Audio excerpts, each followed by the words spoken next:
ఉమ్మడి విశాఖ జిల్లాలో ఎన్నికల కోడ్ అమల్లోకి వచ్చింది. ఉమ్మడి విశాఖపట్నం జిల్లాలో ఖాళీగా ఉన్న స్థానిక సంస్థల కోట ఎమ్మెల్సీ పదవికి ఎన్నిక నిర్వహించేందుకు ఎన్నికల సంఘం మంగళవారం షెడ్యూల్ ప్రకటించింది. 3 ఏళ్ల క్రితం జరిగిన స్థానిక సంస్థల ఎన్నికల్లో ఉమ్మడి విశాఖపట్నం జిల్లాలో మెజారిటీ స్థానాలను వైసీపీ గెలుచుకుంది.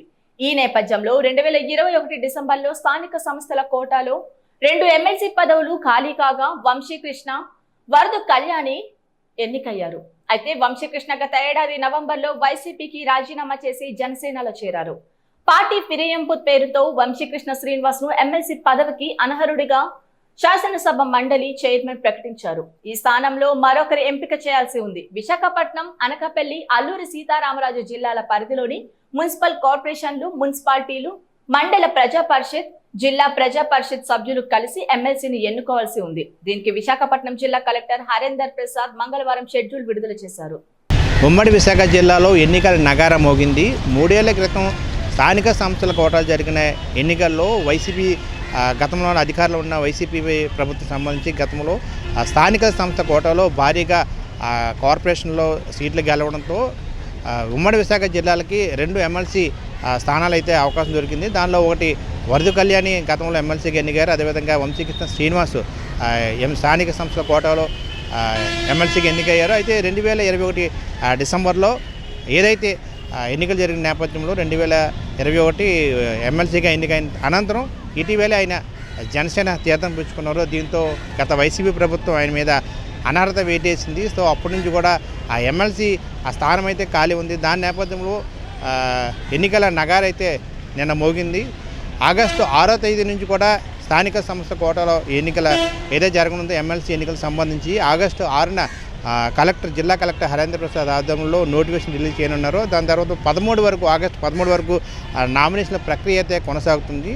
14 నుంచి 16 వరకు నామినేషన్ పరిశీలన అనంతరం ఉపసంహరణ సంబంధించి 16 వరకు అవకాశం ఉంటుంది. అదేవిధంగా ఆగస్టు 30వ తేదీన ఈ స్థానిక సంస్థల కోటాలో ఏదైతే ఎమ్మెల్సీ ఎన్నికలకు సంబంధించి ఉమ్మడి విశాఖ జిల్లాకు సంబంధించి ఆగస్టు 30వ తేదీన ఎన్నికలు జరగనున్న నేపథ్యంలో అరకు, విశాఖపట్నం, అనకాపల్లి జిల్లాకు సంబంధించి 3 ఏదైతే ఉమ్మడి విశాఖ జిల్లా ఏదైతే ఉందో 3 జిల్లాలో కూడా ఎన్నికల కోడ్ నేపథ్యంలో ఎటువంటి అభివృద్ధి కార్యక్రమాలు జరగవు. అదేవిధంగా ప్రభుత్వ అధికారుల బదిలీలు జరగవు. ఏదైనప్పుడు కూడా కూటమి ప్రభుత్వం అధికారులు వచ్చిన తర్వాత ఈ ఎమ్మెల్సీ ఎన్నిక చాలా అంటే ఆశావాళ్ళు చాలామంది టీడీపీ నుంచి బరిలో ఉన్న ఆశావాళ్ళు అయితే చాలామంది పోటీలో నిలవాలని చెప్పి చాలా తీవ్ర ప్రయత్నాలు చేస్తున్నారు. అయితే మనకున్న సమాచారం మేరకు గండి బాబ్జీకి ఎక్కువగా అవకాశం కల్పిస్తుంది. ఎందుకంటే గతంలో ఆయన ఎమ్మెల్సీగా సౌత్ నుండి ఎమ్మెల్యేగా గతంలో ఆయన సౌత్ నుంచి పోటీ చేయాలని చాలా తాపత్రయపడిన పరిస్థితి కనిపించింది. చాలా ఆశావాహంతో ఆయన ఎదురుచూసిన పరిస్థితి కనిపించింది. అయితే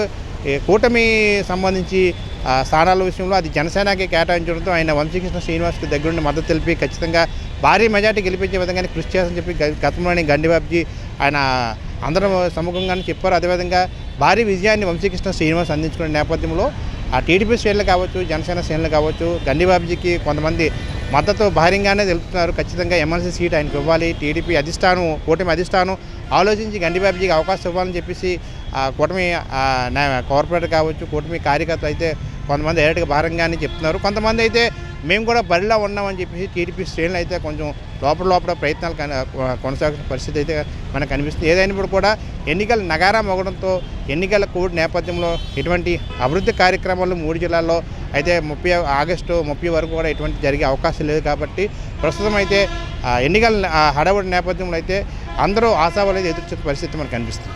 ఏదైనప్పుడు కూడా ఖచ్చితంగా భారీ మెజార్టీ కూటమి ప్రభుత్వం గెలుపొందింది. ఖచ్చితంగా మేమే గెలుస్తామని చెప్పేసి అన్ని రకాలుగా మాకు అవకాశాలు ఎక్కువగా ఉన్నాయి, మేమే ఖచ్చితంగా గెలుస్తాం వచ్చే ఉమ్మడి పార్టీ నేతలు చెప్తున్న పరిస్థితి కూడా మనకు కనిపిస్తుంది. అదేవిధంగా మరోవైపు వైసీపీ కూడా మేము మాది అయితే స్థానాన్ని అయితే మేము కోల్పోయాము. ఖచ్చితంగా మాకు కూడా బలం ఉంది స్థానిక సంస్థలో.